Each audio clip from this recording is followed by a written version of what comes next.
L'histoire qui a fait pleurer notre prophète Mohammed, que la paix soit sur lui. Mais avant de commencer, je vous demande de suivre la vidéo jusqu'à la fin pour découvrir ce qui a pu faire pleurer notre prophète Mohammed, que la paix soit sur lui. L'histoire se déroule il y a longtemps, parmi les compagnons du prophète. Il y avait un homme connu pour sa joie de vivre et son sourire constant. Mais un jour, sa tristesse l'a submergé et il s'est effondré en larmes, inconsolable.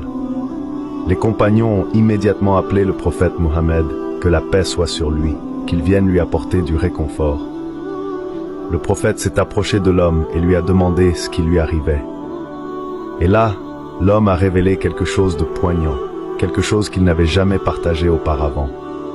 Avant de se convertir à l'islam, cet homme avait une fille.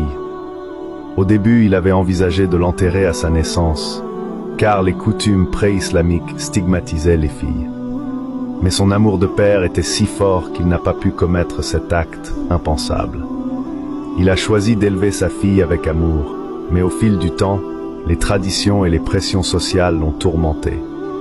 Il craignait que sa fille ne lui apporte la honte en fréquentant un homme, et chaque jour, il se déchirait entre son amour pour elle et les traditions qui le poussaient à agir différemment. Finalement, il a pris une décision terrible et tragique. Il a demandé à la mère de sa fille de l'habiller avec de nouveaux vêtements, de la préparer et de maquiller son visage comme si elle allait à une fête. Il lui a dit qu'ils allaient jouer avec ses amis. La mère, comprenant les intentions de son mari, a pleuré tout en habillant leur fille. Lorsque la fille a demandé ce qui se passait, la mère n'a pas pu répondre. La fille, innocente et aimante, a dit qu'elle aimait son père et qu'elle était heureuse de sortir avec lui. Le soir venu, le père est venu chercher sa fille. La mère a attrapé la main de son mari et lui a murmuré à voix basse des mots qui ont fait frissonner le cœur de l'homme et ont marqué l'esprit de la fille.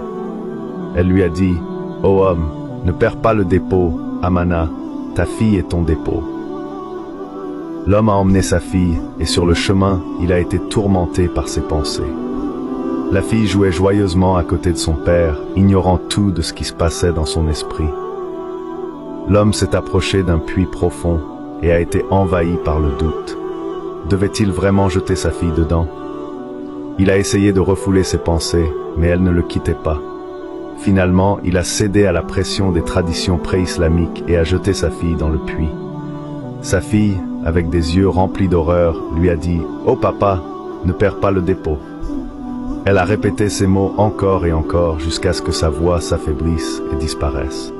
L'homme a raconté au prophète Mohammed que sa fille était morte.